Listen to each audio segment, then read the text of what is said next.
So the first tour we did, which was also the first tour any of us had ever done individually, we did about a 6-day tour or so in around the UK with a band from Margate called Candy Sniper, and they were a band that we were mates with, and we just booked a tour. And first, the routing of it, this will give you an idea of how bad of an idea it was at the time. So it started in Oxford, then Bletchley, Chatham, Brighton, Preston. So it's just this, it's just this sort of up, down, sideways route that made no logical sense. But that's just just book the shows. Don't really give any consider to logistics. But the night before the tour, 2 things happened. So first of all, Candy Sniper just got in touch with us and just said, we can't get the time off work, so we can't do the whole tour. Can we join you for the second day? Right. So then what happened was we had to pick them up from Margate after playing in Oxford to then go back to Bletchley. So that was the first thing. Yeah. So it was like, okay, so that's what we've got to do. But then of course that night before the tour, we also realised that we hadn't sorted out any transport at all. So we just started scrambling around, and we gave our mate a call who had a car and said, are you free for 5 days to drive us on tour? Yeah, when? Tomorrow. and he was free for like a couple of days. So what we did is we went in 2 cars.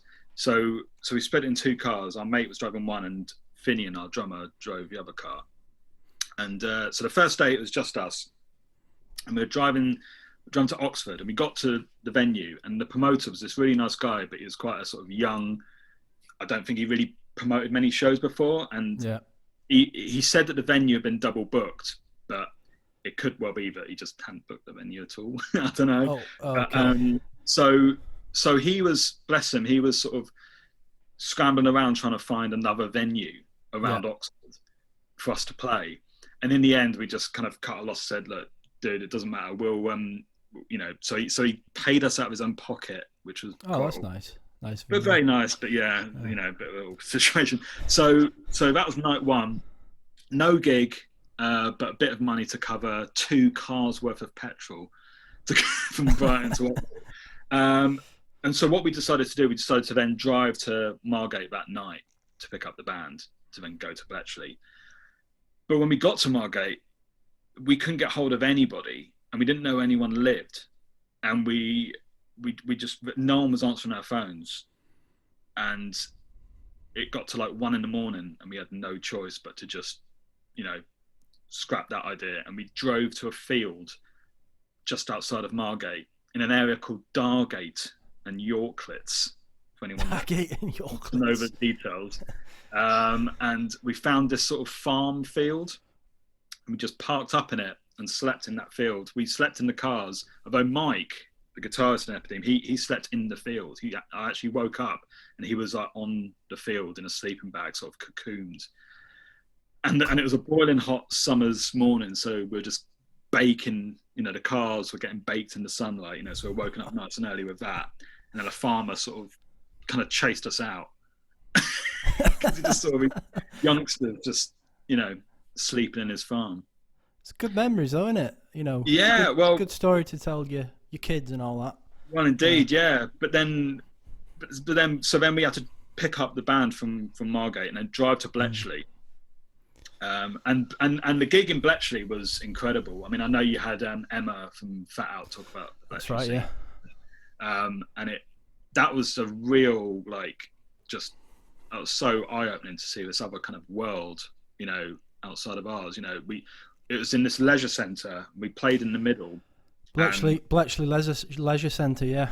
Yeah, and we played in the middle, and the place was just packed with these young, these kids, just going mad, just dancing and having a really great time. And that's still one of my favourite shows I've played in any band.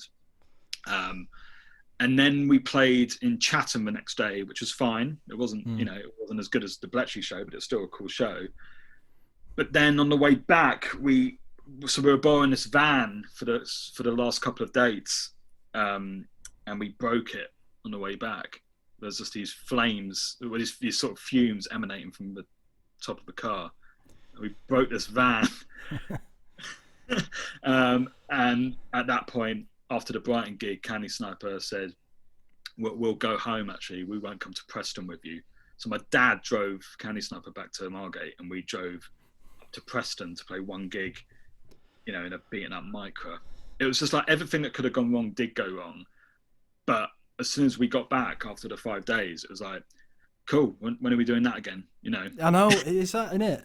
The chaos is like, I don't know, there's something beautiful in the chaos of doing those like DIY tours where it's like just cobbling everything together. Yeah.